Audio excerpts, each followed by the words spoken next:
Is it being vulnerable if you're just giving it away? That's what I pride myself in. If dad can't be your friend, then we got a problem. You're gonna be, as you grow older, you're gonna be scared to tell me things. They just let it out. Like I'm not a person to like poke and pull out things from people. People just tell me stuff. Sometimes it gets heavy. What's funny is the conversation that started that conversation with him was me saying how heavy conversations can get. Cause I think two people before him had like came in and just like let loose that day. Probably caught the most legendary moment I've ever caught on a phone camera that I've recorded. Travis Scott, like coming across him. I hit him with like, try it. He didn't turn. Twan goes, try it. He didn't turn. I'm like, damn, bro. Do it again. Try it. Still nothing. Bro, I'm gonna have to scream like I'm somebody's mama out here. Like he got security. He got him. Being vulnerable is leaving yourself open to be hurt or damaged. And when you're in a chair, like you're basically in a vulnerable position. Like I'm over you. Yeah. Like you should be comfortable with somebody like being like, so they go together you. Pretty much. Yeah, being in that chair, you in a vulnerable position anyway. So it's like the vulnerability is like, oh, it just kind of comes with the territory. Boom. We back. And we're live. We here, Daily Deposits. I'm here with your boy DT. And Troy also, as always. So today, we kind of go free flow this and see how it goes. Let's get it. So Dave, how's your week been, bro? Oh man, I feel like that's a loaded question only because I've been coaching soccer. I told you about that, right? Yeah, you did. So I've been coaching soccer. Had a good group of kids, but they're all under 10 years old, bro. Like they don't fucking listen at all. 10 years old, don't listen. They question everything, which is great, but it definitely tested my patience. No, I remember days of taking my niece to soccer back in those days, and shit was absolutely nuts. Like exactly what you said. Kids don't really listen, but they start to learn what to do though. They did. So I was happy that we had our first game. We got smacked 9-1. Like, yeah, y'all sorry as hell. What? I'm not coming back, bro. They sorry as hell. We got smacked 9-1, and I was happy that by the end of the season, the same team that beat us 9-1, we still lost, but it was 3-2. And I don't know about that, bro.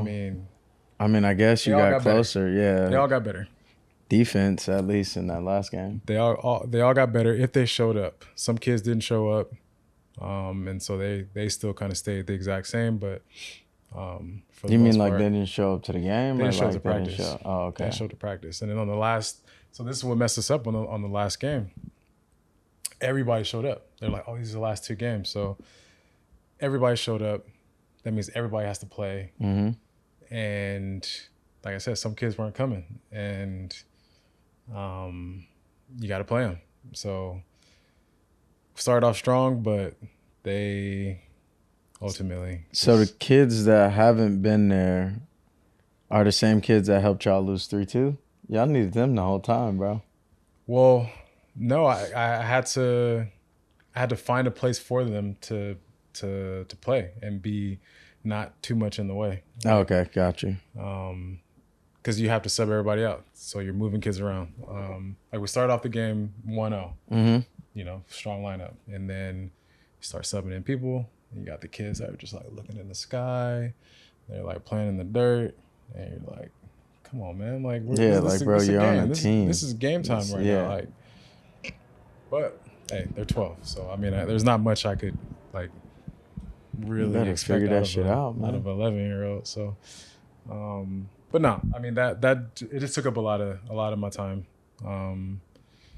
Grateful to do it because they didn't have a coach going into it. When we signed up Malachi, they sent us an email saying, "Hey, we don't have enough players, or we don't have enough coaches. If we make a team with the current number of coaches, then it's going to be like 16, 17 kids per team, which is 9 on 9. Yeah, that's too many. Which means Malachi wasn't going to play. Yeah, that's too many in like professional soccer. Damn near, you got 17 people. What is that one? 11? Yeah, 11. Like most of those people aren't going in until like late in the game. Like you're subbing later on in the game. So like for kids, I mean, I'm sure they're not playing 90 minutes, but still 17 kids. 60 minutes. Every 15 minutes, you got to sub. And like I said, sub even if they don't even know what they're doing. But like I said, they showed up. I had some kids that couldn't even dribble the ball, or they didn't even know where to go. So by the time they finished, I was able to move people around, like the ones that were there. I was able to move them around, and they were able to play the position that I put them in, versus like in the beginning of the season, everybody was just like, I want the ball. Everybody just wanted to kick the ball. So by the end of the season, I was able to rotate people anywhere on the field if they showed up. Like I said, if they didn't show up, then they were just as lost. So I had to put them somewhere and then. So parents enroll them and like don't bring them? Is that like that's a real thing? Well, like if I'm paying for my kid to play a sport, then my kid's about to be playing that sport. Yeah, I mean, yeah, there was, I'd say 3 kids that like, it was the coin toss if they showed up, but they tried to show up on the games. There were a couple games that they missed as well.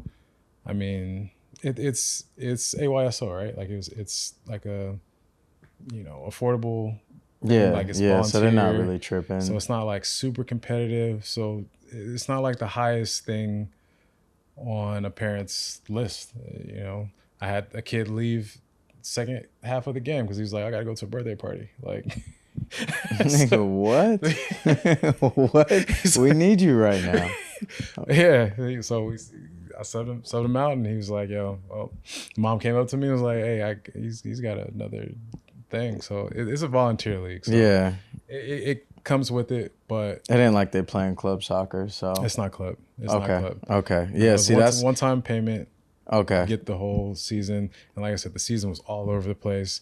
They got me. They said, "Hey, it's gonna be 8 weeks, 8 games, 8 practices, and that's it." And I was like, I could do that. I was gonna take them to the games anyway. I was gonna probably take them to all the practices. I could coach, right? Yeah. I think we ended up doing 13, maybe 14 weeks.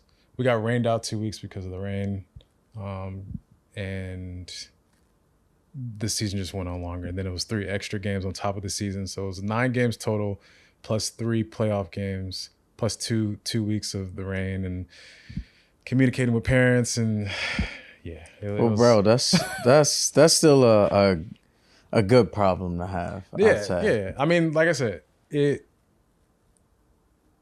was just busy.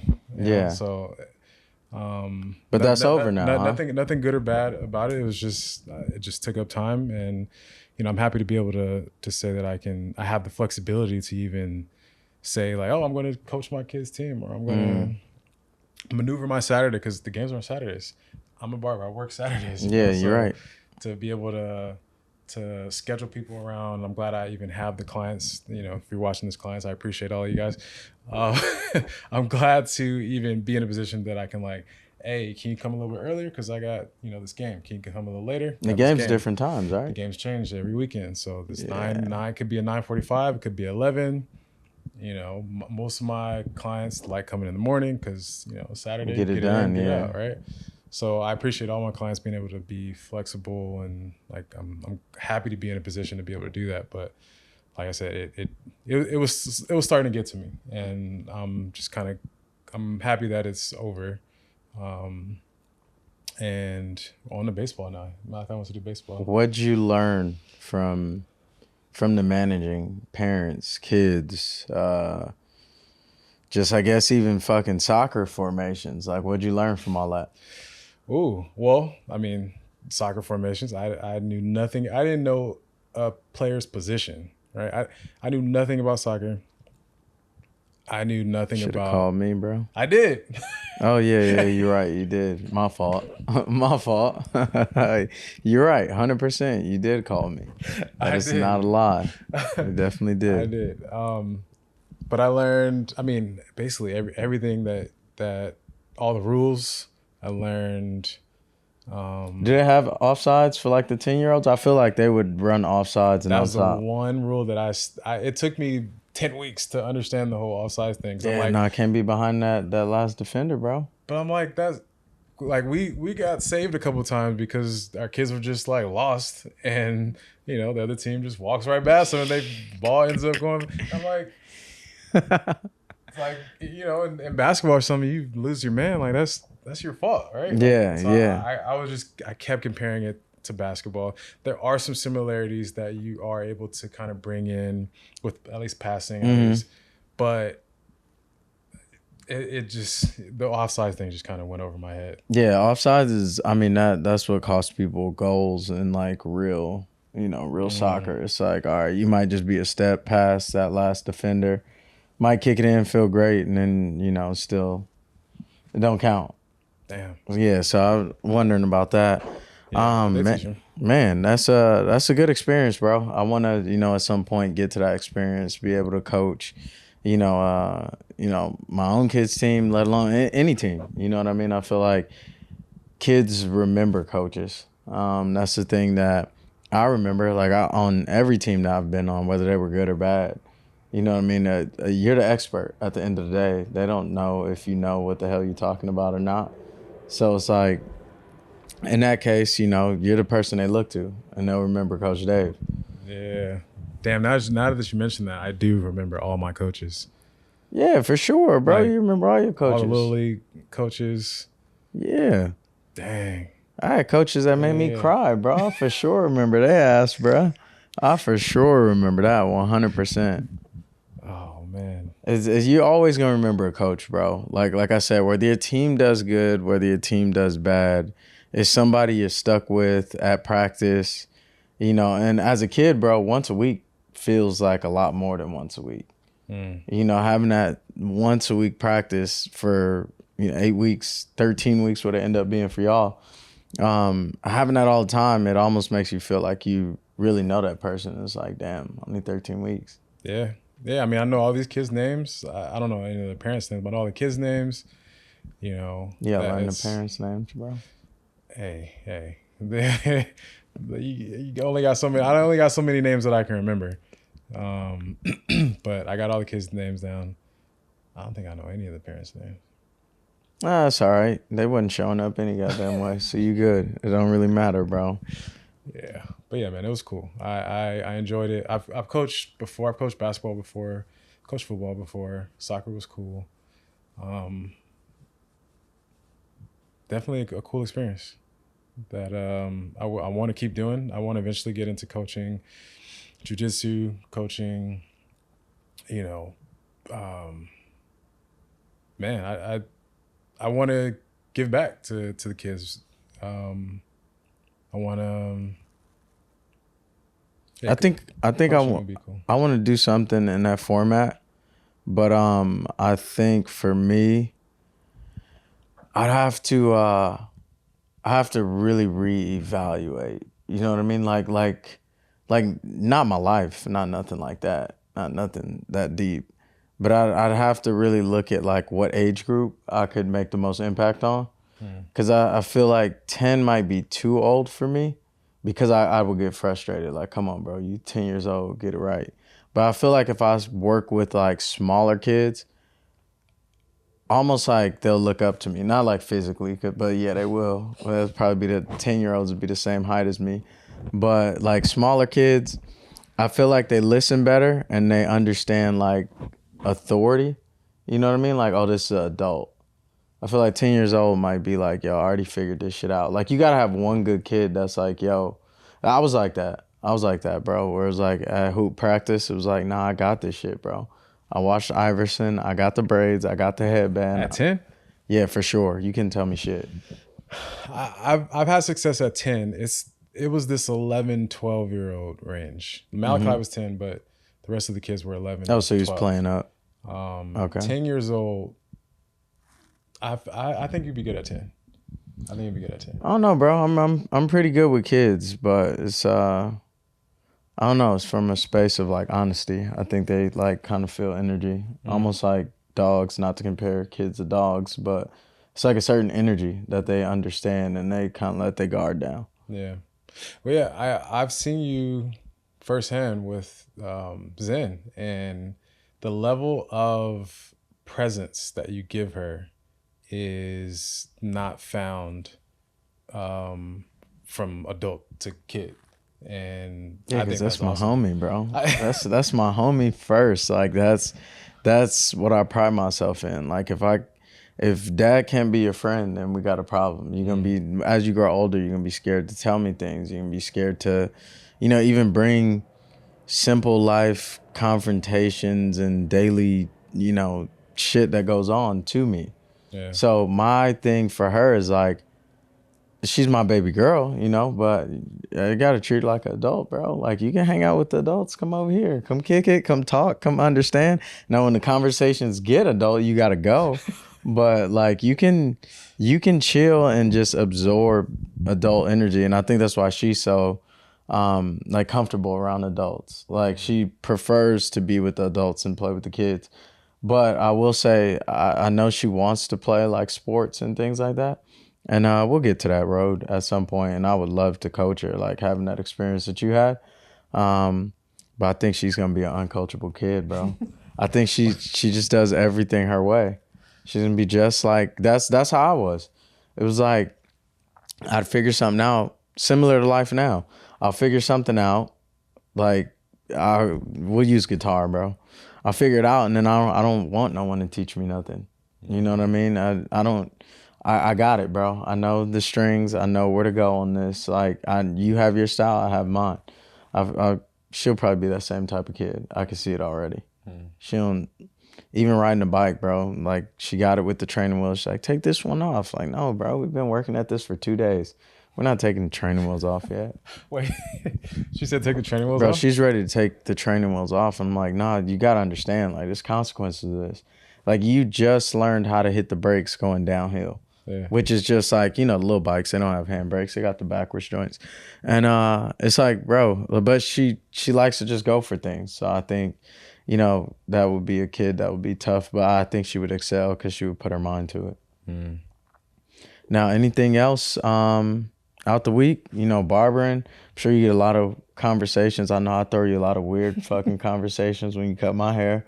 There's got to be somebody in there. The guy before me, actually, he seemed like he was having a pretty Troyish conversation. I'm trying to think who you're talking about. Before I came in on what was that, last Thursday? Let's see. Find out right now. Yeah, bro. His conversation was pretty Troyish. I wanted to jump in on it. Yeah, but I was like, you know what? You got your own. This is too Troy for me, bro. Now? Let me chill out. Yeah, I mean, I guess I got enough shit that happens to me, so it's like. Okay, I know who you're talking about, but I don't know if he would want me talking about don't repeat it. I'm just saying, bro. It was an interesting conversation where I was sitting there. I was like, damn, I want to jump in. But I was like, this is so off the deep end right now that I don't even know if I should put my 2 cents and dive it deeper. Yeah, it's funny. I think I have an interesting job not in the actual job that I do, but in let's just say the second job of the therapist or the person you could talk to, especially because I'm not in a traditional barbershop. So before you walked in, it was just me and him. So it's fair game at that point. Yeah, whatever. It's just talking with your homie, right? Yeah. It's having a conversation like this. Yep. And we've all gone through some things. So I also come with like an understanding of like, I get you, And so some people they just let it out. Like, I'm not a person to like poke and pull out things from people. People just tell me stuff. And you're a listener, bro. I'm a listener. So that's why. I'm a listener. And sometimes it gets heavy. And that was what's funny is the conversation that started that conversation with him was me saying how heavy conversations can get. Because I think 2 people before him had like came in and just like let loose that day. So it was just a day for me. Yeah, right? He was like, yeah, let me add to this job. Well, no, so he was feeling bad about it. He was like, because I usually don't say like, oh man, people give me these heavy conversations, but I ended up saying it to him. And he was like, well, let me not start talking then, because it's like, it'll take it over the top today. Yeah. He got shit going on too. He had a whole list that like, I already knew what he was talking. I already knew what he was talking about before he even like said anything. I feel like once you sit in that chair, bro, it like you almost feel like a breather, like you let your guard down. That's like the one place that you don't have to worry about anything else, or like it's the one place you can't like be checking your phone, like, and look at your phone and see what's going on. Yeah. You kind of just let the whole world just move around you versus trying to move the world. When it fits, like I do have some people that don't. They don't do that. They're coming still working, or like they're just coming in for the haircut. Yeah, just go. yeah. But when you do get to that level of, because if you think about it, what does the word vulnerable mean, or where does that come from, or what is the origin of it? Yeah, I don't know. I mean, I know the definition, which is like opening up and sharing. So being vulnerable is leaving yourself open to be hurt or damaged. God damn.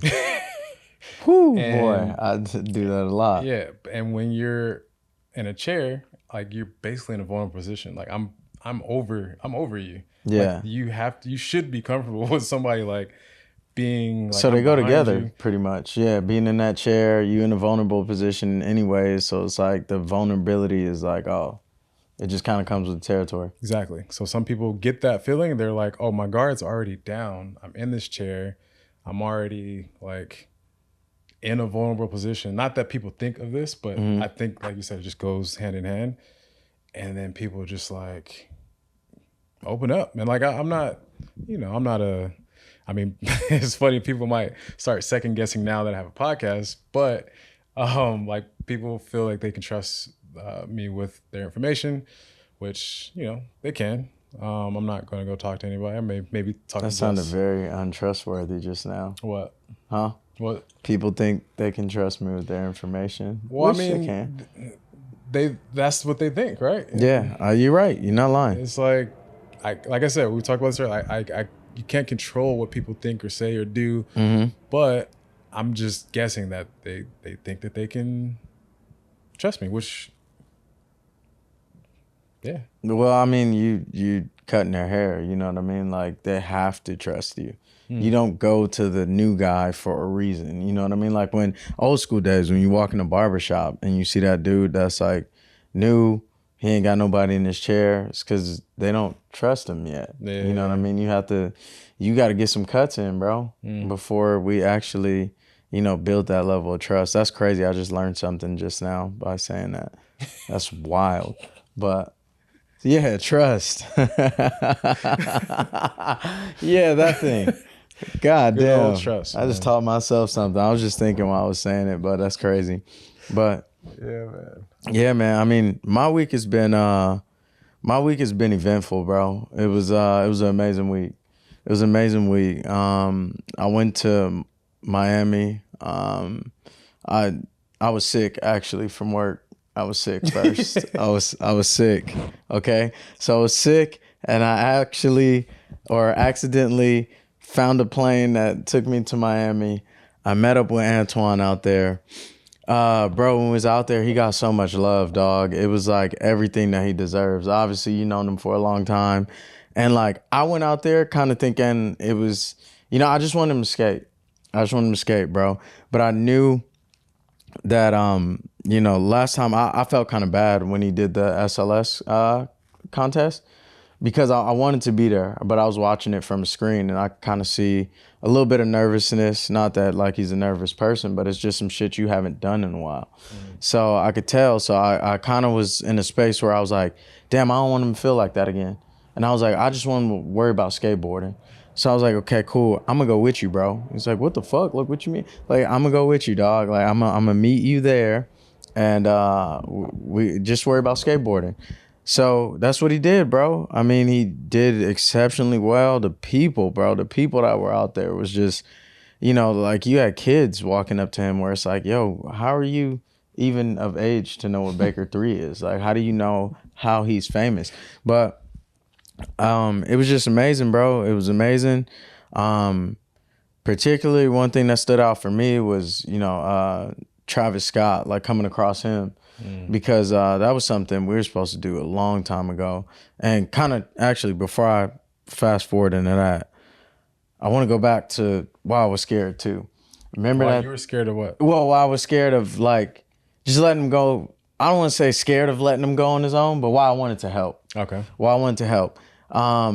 Remember the time when he came to the barbershop and signed stuff for the kids? Yeah. And, I left his house at 1 a.m., bro. And like trying to make sure he did not get lost. And in the morning when it was time to pick him up, it was like, oh, yo, like he not here. I'm like, damn. So I'm like, where's you at? He's like, man, I'm in Victorville. I got stuck on the train. How did you get there? So I was like, in my head, bro, I think as humans, we replay the past a lot. And I'm doing that now.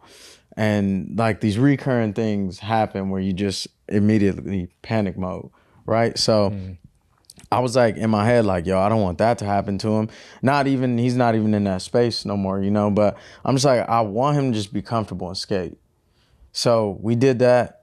Fast forward back to the story, we come across Travis. And even that moment, bro, everything there was like God sent, bro. Everything that happened while we were there was just basically God sent. Twana got tired. He's like, man, I'm old. I'm about to go chill over here. We chilled at the front for like 5 minutes, bro. Travis walks in. You start seeing the commotion. Somebody's coming in, and Travis is the most important person there, like far as famous stature-wise. He comes in, and I'm like, yo, I got to grab my phone. Jolly was going to record it, but he didn't have the chance. Number one, thank you, Jolly. Thank you for getting me out there. Appreciate you. So Jolly had the camera and he was, looking to record it, but he just wasn't around at that moment. He has to record the whole event. So from there, I'm like, damn, let me whip out my phone. Bro, I probably caught the most legendary moment I've ever caught on a phone camera that I've recorded ever, bro. And it was like weird because I thought Travis was gonna walk past it first. He shook up Stevie Williams, shook him up, kept walking, and we were on this opposite side. And bro, I like at that point, I was like, yo, I'm not letting this go. Like y'all gotta meet. It's supposed to happen over the years. Yeah. So I hit him with like, Trav. He didn't turn. Twan goes, Trav. He didn't turn. I'm like, damn, bro. Do it again. Trav. Still nothing. So I'm like, you know what? Fuck this, bro. I'm gonna have to scream like I'm somebody's mama out here, bro. So I gave one last shout. He looked at me like, what the fuck? And I turned into a kid. Like, I didn't know what to do. Like, he got security. He got him. You know what I mean? I'm like, he looked at me like, and I'm just like, I pointed Twan, and it was the most organic moment ever, bro. Instantly, things just, that vulnerability, like you said, bro. It was just instantly, it was like, oh, okay, cool. They shook hands, and it was just like, it was a moment where it was just like two goats, bro, in one space. And then Twan signed a board for him. I just thought earlier, bro, like, let me go to the car and grab this board. I grabbed it, or else that shit would have still been in the car. Right. Because Twan just left it, and that would have been my fault, bro. Which rightfully so. I told him to just skate. So, all of that, bro, to say this, the commotion, the chaos for Travis, the chaos for Antoine, it almost gave me a purpose, bro. Like running around for Antoine, I was pretty much being a water boy. But it almost gave me a purpose. Like, that's what I'm here for. You know what I mean? And I majored in sports management, bro. So I'm like, that's right. I got it now. You know what I mean? Like, I damn near didn't even want to go back to work. Like, I figured it out. I figured out what I want to do. And I've been searching for that forever, bro.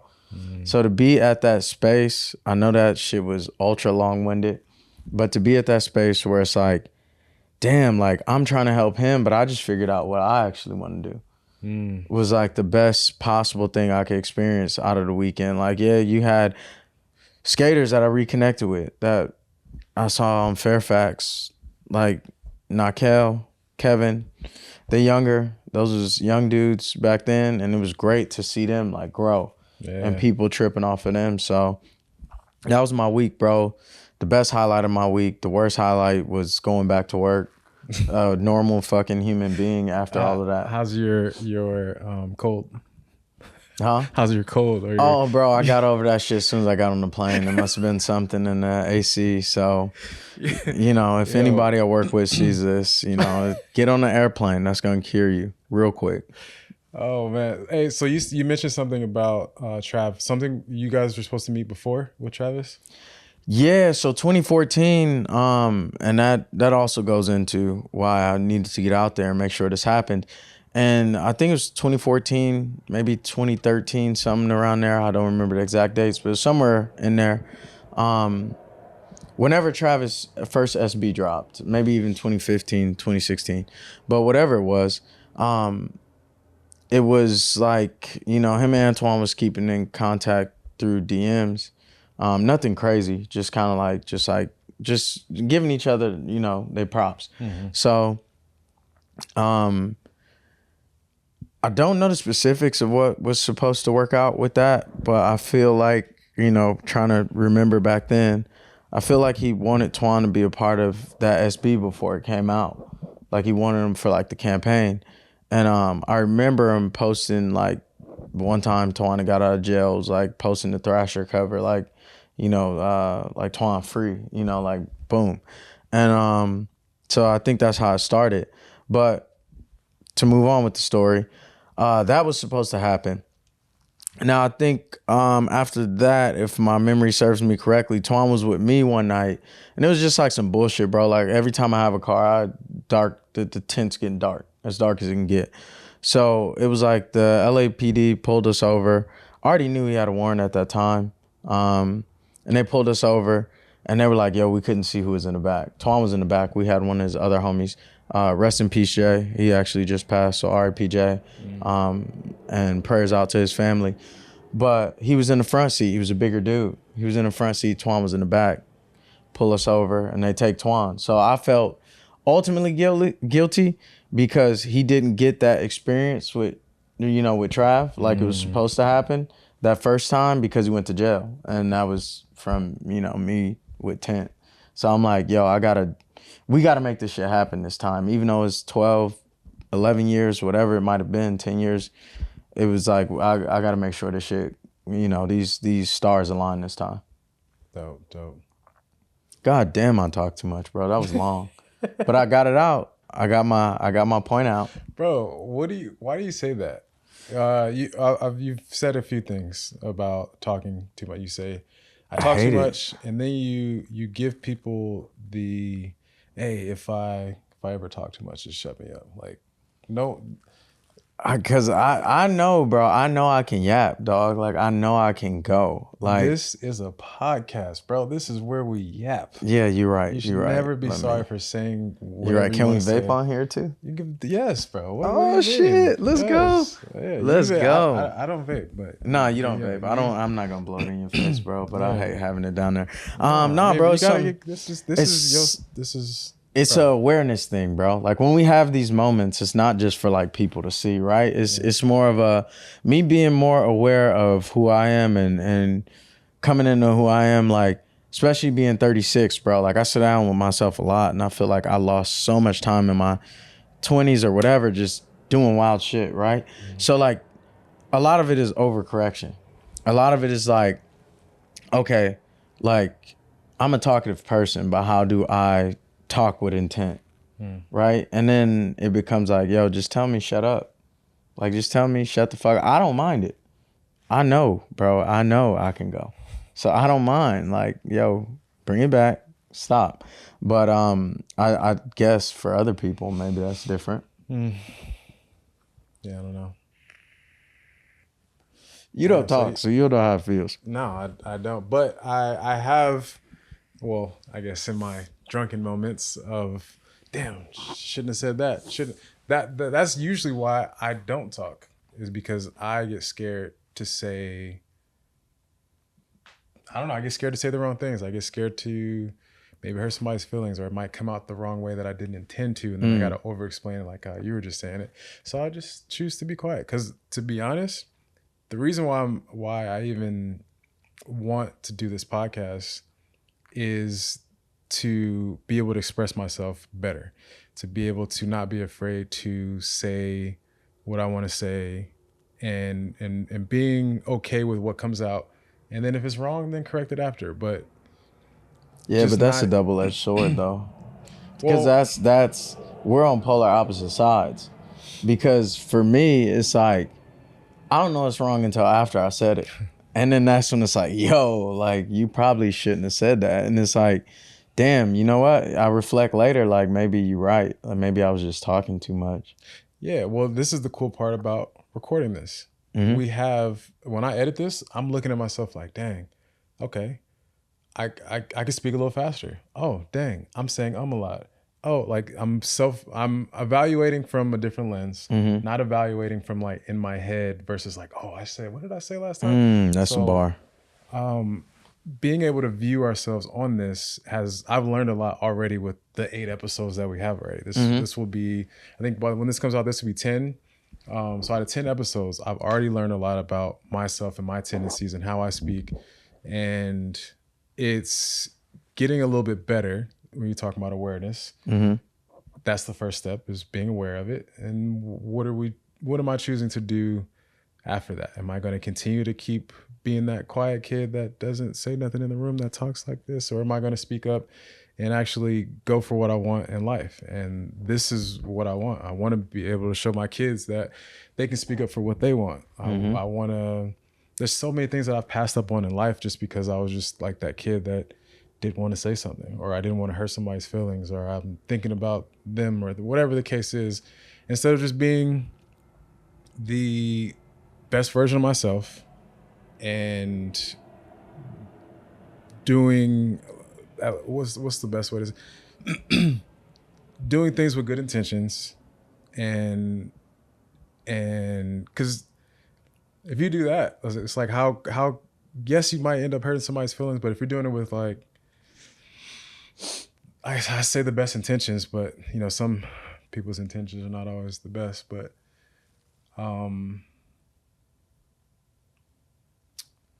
I think again, same thing, double-edged sword. Because for me, it's like, even when you talk with good intentions, bro, like sometimes people still take it wrong. You know what I mean? If you're overly like considerate, nice, whatever it may be, like if you communicate that, like some people, it comes off as weird because they're not used to it. The rest of the world's not like that. And like you said, like you've missed opportunities from not speaking. I've lost opportunities from speaking too much. You know what I mean? So when I look and reflect, I'm like, damn, like I gotta learn when to shut up. But I don't know how to correct that. It's like I think about it, but I don't know how to correct it. And I ain't trying to turn this in like Oprah's couch, because that's definitely what it's not. But no, I mean, this is why we're talking about it. And I think with you rewatching and us having more guests over, like with me and you, it's like it just works, right? The conversations just work. So when we have more guests and we're able to sit down and you're able to look at yourself, I think you'll find what you're talking about. Like I have, by watching. I've been editing. You're going to be editing. You'll see it. Yeah. Right. But how does that translate to real life is the question. Like, because like for me, bro, it's just hard to translate that to real life, because I think for me, I just get overly excited about anything in life. And so it's like that overly excitement is like, it causes me to talk more. And it causes me to over communicate things that don't need to be over communicated, right? And then like it's but if I'm not excited, people are like, what's wrong with you? Like, what? That's not you. Why are you acting like that? Like, bro, I'm trying to correct some shit that's probably been a problem for a very long time. Like, let me, I guess, correct this. Or I don't even think it's correcting, bro. I think it's just controlling it more so, to say. But I think it's I don't know, man. I don't know what the fuck I'm trying to say. I mean, I know what I'm trying to say. I just don't know how to say it. Which is talking. I don't think there is a right or wrong thing about it, because it's something that you're still self-analyzing. You're still I mean, at least you're looking. At least Yeah. you are aware of it, and it's like, okay, I'm aware of it. Let me start looking. Yeah, let me put these pieces together. That's the best thing you can do. Throwing it in the back, just be like, hey, it's the way I am. I mean, that's the kind of, that's it at that point. So at least you're looking, and that's the first step. That's all you can do. Yeah, but I don't never get past the first step. That's the problem. I just, like, once I'm in a mode or in a interaction, it don't go away. Yeah. Well, okay. So then I would say,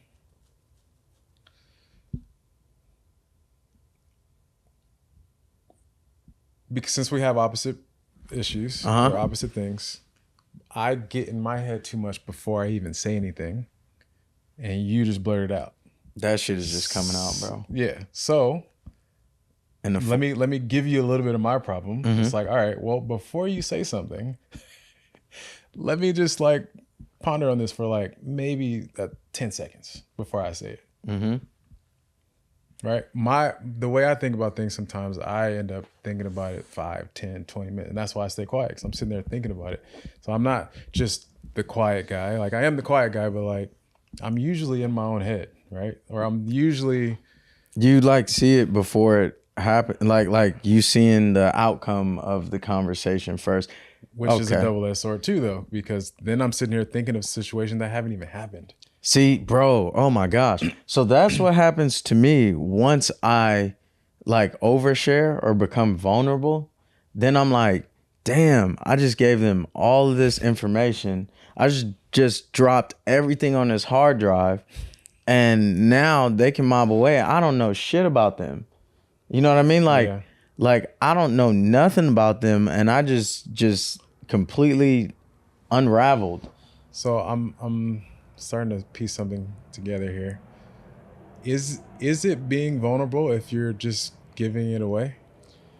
I mean, I think for me it's just being honest, right? Like and like I'll die on that hill, bro. I'll die on any hill where I was honest, right? If I kept it a buck, I'm gonna die on that hill. Because the one thing I always think about is like, you know, whether I say the right thing or say the wrong thing, the one thing I always think about is like, damn, if I don't say this, you know, I'm dealing with somebody else's consequence. You know, like if I don't get this out, it ain't me at my true nature letting this fly. And then now I'm going to regret that I wasn't myself. But at the same time, I feel that. At the same time, I know I might regret that I was myself, and it might come back and bite me in the ass. And this is why I would say go back to just think about it for a sec before you say it. Is it even worth being vulnerable? Is it worth being? It's not. I wouldn't say being myself, because you should always be yourself. But like, is it worth being vulnerable? And like I said, look in that term of vulnerable, of what do we say?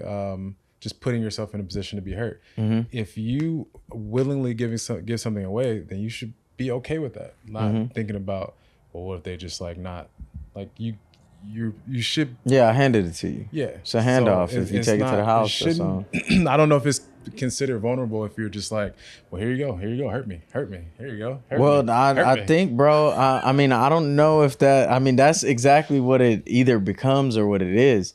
You know what I mean? But I think that I'm just so cool with it that I don't care. Like, I'm like, I do, but I don't. You know what I mean? It's like, all right, that's already known information. Take it, run with it, feel free. Like, you know, I'll say the shit again to the next person. You know what I mean? Like, it's cool. Go ahead and do what you got to do with that information I just gave you and 1,000 other people. But at the same time, I know I was talking to somebody recently, and they was like, yo, you got to, like, same shit. You just got to choose where you're vulnerable. And I think that's the hardest thing. You know, I feel like there might be other people that deal with that shit. I mean, I'm sure there's other people. I'm not the only human on the planet that deals with that. But like,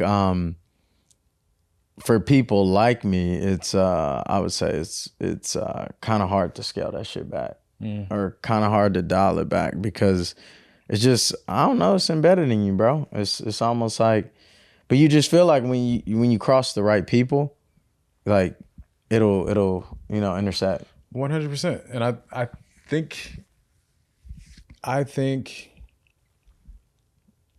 that is part of your superpower of being able to connect with people, because they also feel that like, well, he's, open. It's like, well, like you said, when it's the right person, they can be open, and that you'll reach a level faster than like how you said, if you're holding back or something or whatever the case. I think you reach people faster when they're the right person. Judging who that right person is, that's tough for anybody to figure out. But I'm gonna just keep going back to, I think just holding back an extra 10 seconds, bro. I would just put a number in your head and be like, you know what? Let me hold that for a quick sec. And see, let them say something first. And then you're like, oh, well, shit, you said something. All right, well, let the floodgates loose or something. I don't know, but. I did that not too long ago. I did that maybe about 2 months ago. I did that. I was out and I was kind of like peeping the scene before, I made any moves or anything like that. And it bit me in the ass. They end up going on a fucking on a Instagram thing, talking about how the situation. But anyways, it was just like, damn, like how I'm getting cooked for like peeping how shit goes. You know what I mean? Yeah. It's interesting, bro, because it's like if I try to relax, it's like it just don't feel natural. But I got to figure out where that management is in that. Find the number, bro. Like 10 seconds ain't gonna hurt you, bro. I'm not gonna remember to count 10 seconds, bro. I'm gonna think about David said. By the time I'm on second 2, it's gone. It's gone, just, bro. Find a number, stick to the number. I always choose 10. 10 is the number that I always choose, but just try it. All right, I got you. Off topic, something that's on my mind. What are you doing for the holidays, bro? You got any plans? Yeah, man. So I'm gonna host Christmas. So that's fire. I don't know. Like family members over and shit outside of your family? Okay. Well, all Jess's family. You cook some vegan kids. Meals, some shit. It's like breakfast. Some brunch. Lentils. It's brunch. Okay. Man. I can do brunch, right? So I can do waffles and fucking pancakes and fuck up, man. Damn. Hey, I gotta be cussing on the pod. Oh man, that's funny. Everybody finna have fucking cucumbers and lettuce over there, bro. Hey, where the fuck? You got collard greens and that's it, bro. Man, that's beautiful though. That's a great thing. Shit, I'm not hosting nothing, bro. I'll probably be at the crib eating pastrami sandwiches or something like that. Nah, pull up, bro. If you don't have anything to do. Yeah, I don't think I do, bro. Bro, pull up. I will have more than just fucking carrots and celery. Yo, the chips and sauce would be fire though, and Jess's banana bread, bro. I ain't gonna lie. Yeah, like if that's all you got, I'm straight with that. Yeah, no, I'm gonna do it up. Like, I had this big dream when we moved out here to like host parties, to do dinners and things. I think the only thing I've done was my birthday that one year, and then Jess's birthday recently, and that's been it. It's been it'll be 5 years in March or April, and so I want to do it for Christmas. I was hesitant at first, but I want to host it, so we'll have food. We'll have, obviously, I think the kids will be there, but just have a little get together. No, I feel that. I thought about taking my trailer out too. I thought about taking that out and just like going somewhere and like experiencing a new place. And just, bro, we gotta hit a hike, bro. Our next solo one needs to be out somewhere. Let's put it on record. The next pod. He got to get outside. I'm ready. I know. I'm ready. You got clients, bro. You got to cut hair. Our schedules really don't match up, bro. Because I look at like when you post the dunes, I'm like, damn, I would love to be out there. But I'm Monday through Friday, like 5 a.m. to 2 p.m. or 6 a.m. to 3 p.m. So it's like you are out at the absolute worst times for me. And then when I go out on Saturdays, which is your money day as a barber, bro, the weekends is booked. Yeah. So it's like when I go out on Saturdays, it's just, it don't match up. I would love to do like another jiu-jitsu thing, like just just like be a part of a community, I guess, is really what I'm searching for. Because I go hiking by myself, you know what I mean? Like, there's hike groups online, but There's hike groups? Yeah, there's plenty of hike groups. I just don't join them. I don't know why. I don't know why, bro. I don't. But like, jiu-jitsu seems like a very tight-knit community. Yeah. I mean, you start training and you start seeing these people week after week after week after week, and you know that damn near turns into family after a while, friendship. And you know, there's run clubs there. I don't know if you run, but that's how we got started with our run. So yeah, I think clubs are fantastic, and I can't wait for the day, you know, that this is doing where this is doing how we envision it, and then we're able to host events, or we're able to host clubs and build our own kind of community with like other men just trying to do better, trying to be better. And yeah, that's why I'm working. Yeah, I'm double working time trying to get this to where it's going, and because I see a lot of potential in it. I see I think we can help a lot of people, bro. We got enough experiences, stories to start and bring other like-minded people in, and just keep building, bro. And on that same topic, bro, I've been holding off on this because what happened, bro? Let it loose. Huh? I said, what happened, bro? Let it loose. Well, luckily nothing happened, but I wanted to hold off on this on the pod because I wanted to say that so the other day, I think I was texting you, and then you sent me a text and you said, yo, check this out. And it was the site. So shout out to you for doing all the work of like putting all the merch together. If you guys are watching this, we got a bunch of merch that we will link somewhere. We'll throw it at the bottom. Yeah, we'll make it it'll probably be in the bio. But I wanted to say of how excited I am to be able to work with you on projects like that, like this. I've been wanting to work with you on Thank you, bro. Fuck, like, somebody appreciates me. Thanks, bro. Since Vicarious Heart, bro. Since being in, you know, I don't want to say exactly where we are right now, but like since being in this location and printing shirts. Yeah. Like I've always admired your ability to come up with some kind of whatever it is and then like bring it out and like be unapologetic. How you say that word? Unapologetic about it. Like you bring your art to life and just make it. And I've always like admired that. And always wanted the courage to be able to like, yo, like I want to do something like that with her. And I never really said it because, you know, like I said, you've taught me so much about like just the business and the like just talking to people and marketing and networking and so just wanted to say that I appreciate you. Thank you, bro. I'm excited to bring, you know, more of these things together and keep Daily Deposits going. Well, that's the funny thing about life too, bro. It's like you never really know who's watching, right? Like I did all that shit just off the whim or limb, whatever it is, just of wanting to do what I wanted to do, which is still like kind of like I want to do what I want to do, but it's like I work in a corporate setting now. So it's like being in a corporate setting, that's also why I want to join a run club. I'm shit scared of things like HR and stuff like that, right? Because I see a lot of people that are like, yo, I met my significant other at a run club.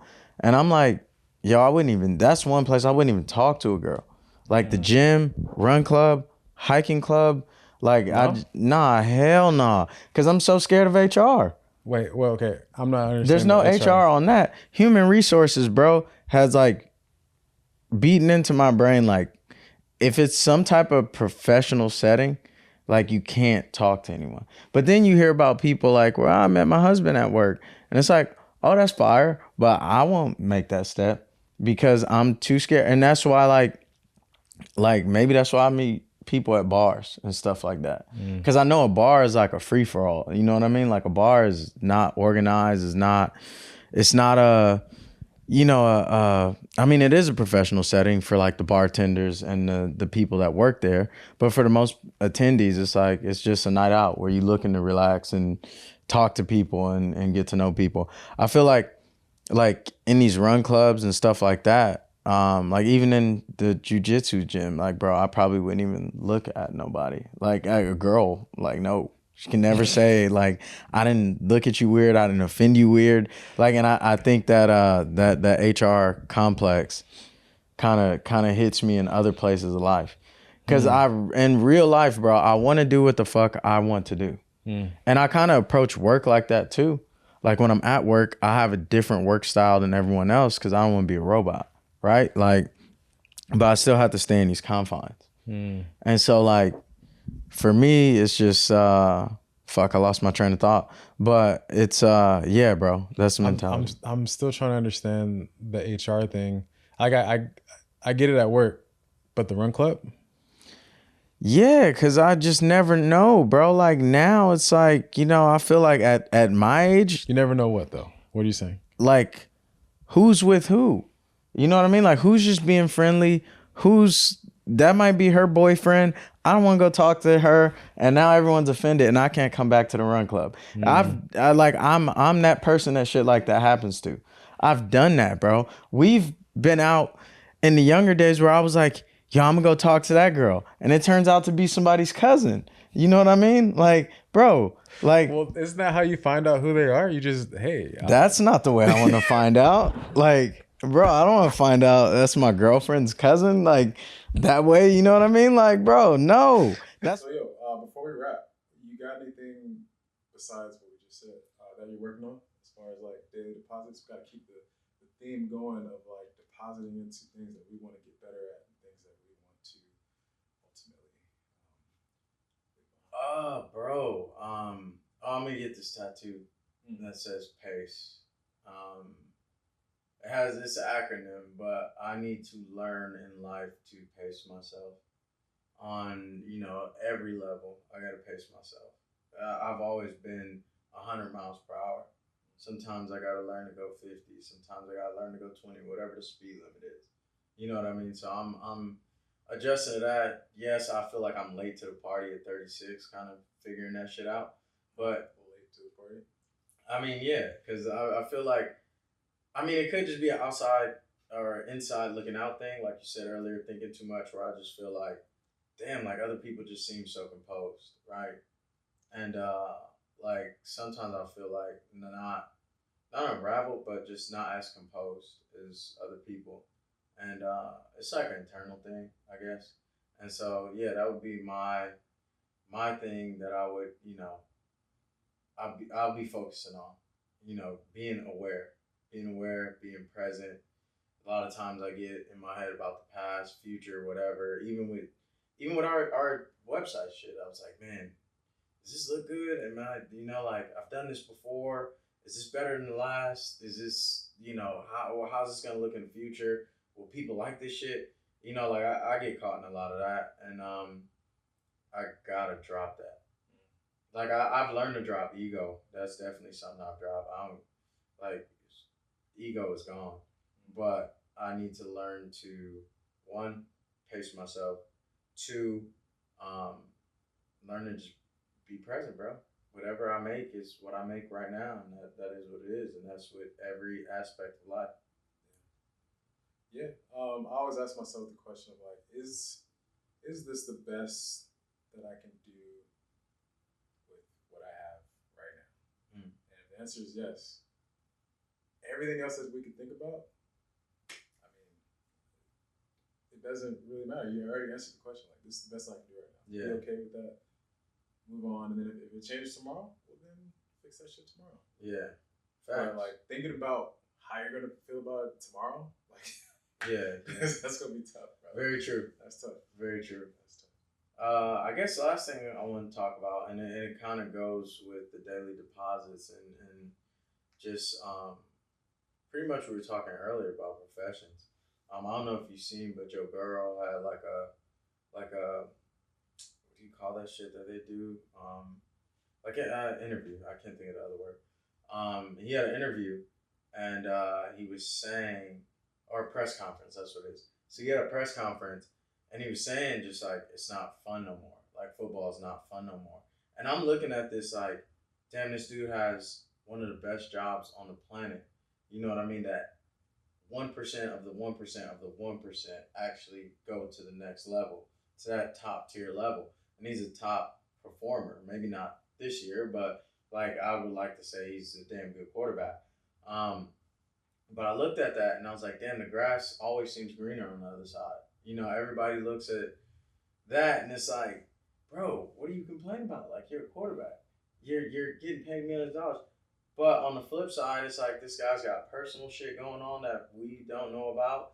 It could be locker room shit that's going on that we don't know about. And it's like, I guess I bring that up to ask you, bro, like, is looking at someone else's situation, like, and what they're going through as a gauge a bad thing at certain times? Or could it be a good thing as well? Because it shifted my perspective to a good perspective. Like, damn, like, you know, my life's not that bad. If he's still dealing with the same problems and he's where I strive to be, like, realistically, I'm not NFL. But I thought as a kid, you know, as a teenager, I can make it. You know, realistically, he's where I want it to be, and he's unhappy. Like, do we learn from other people's situations? I think so. I think that's why we have things like autobiographies and what do they call those, documentaries, and because it gives you a look inside to someone else's life, but it also it's a moment of reflection. It's like, oh well, dang. But at the same time, like you said, you don't really know what they're going through. He could have something going on mentally that like he's battling with closed doors. Like everybody has their own battles. So yes, look at them, but like you said, use it as a quick reflection moment. But then, all right, cool, you got your inspiration, and I think it's totally fine. Okay. To do that, because I mean I do it. I was listening to, he's one of the podcast hosts that I like, Chris Williamson. You ever heard of him? No, I gotta check that out. So he's one of the guys that I pull inspiration from.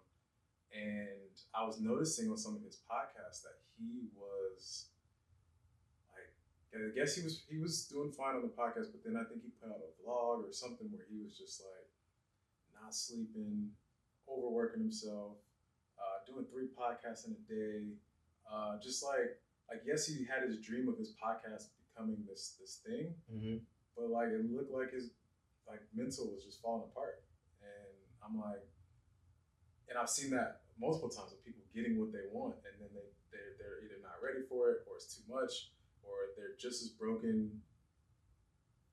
They're just as broken as they were when they started the journey, and then when they got where they were going, they were still broken.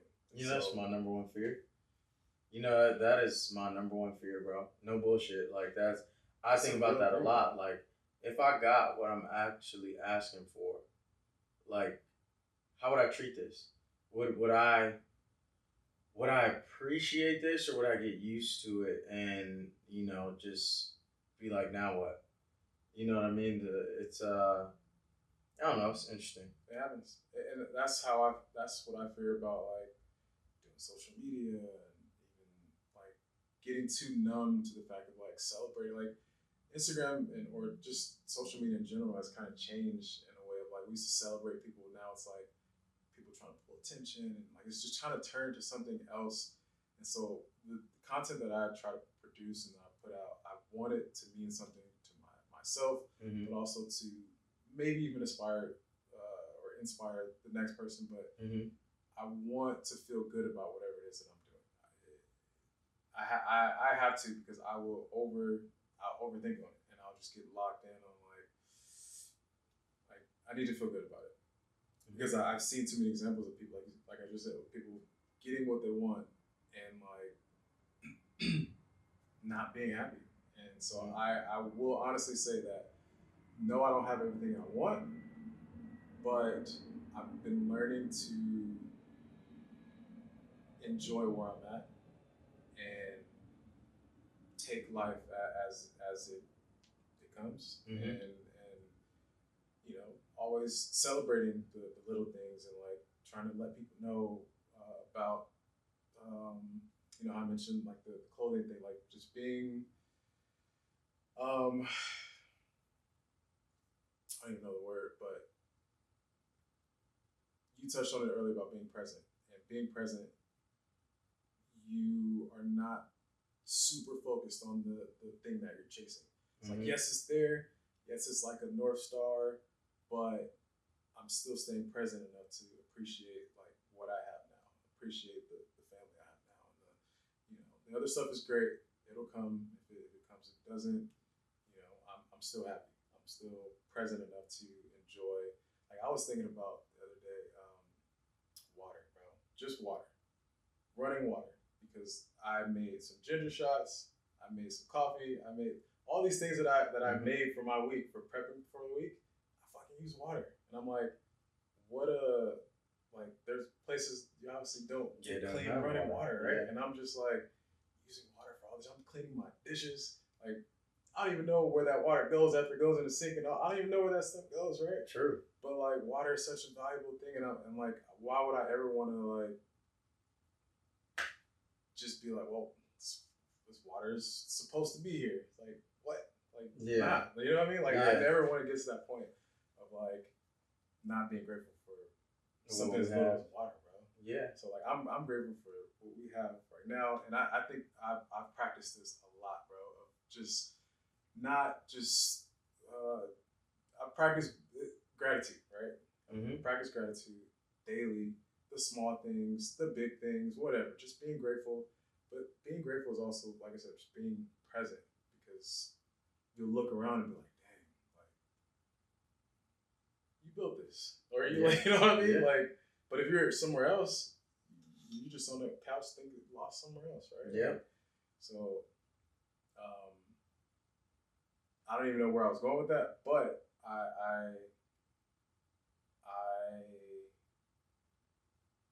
yeah, I don't know. Be grateful for water, nigga. I'm grateful for water, bro. Grateful for, that's it. Grateful. Man, I'm grateful, bro. I'm grateful for this time we spent, because this shit is literally like therapy for me. And I'm grateful for people that are watching. I appreciate it. Dave appreciates it. I know you got to get to the crib. Yes, sir. Yo, let's do this. I'll make this fun. If anybody, what should we give away? If somebody made it this far, what should we give away? Let's give away something. Shit, we gotta give away something that's like universal. Yeah. I feel like a T-shirt. So I'll throw in a candle. I made these organic lemongrass candles. If you, what should we say? Hell, if you leave a comment saying candle, I'll send it to you. That's it. Yeah, I like that. Well, not everybody. No. Not everybody. First, there we go. Candles everywhere. Yes, let's be clear. First person to leave a comment saying candle, that basically lets me know that you watched all the way to this point. Yep. First person that leaves the word candle, I will send you a candle. You get a candle and a T-shirt and a hat. All from Daily Deposits. We got candle, T-shirt, and a hat. Daily Deposits. Check out the website. Appreciate all of you guys. DailyDepositsX.com. We'll see y'all next time. Peace. Peace. Oh, man. I hit pause because I don't know what the fuck would happen if I hit record. Nah, hit the record button. Or hit the, is there a stop? Oh, yeah, I guess. Yeah, just stop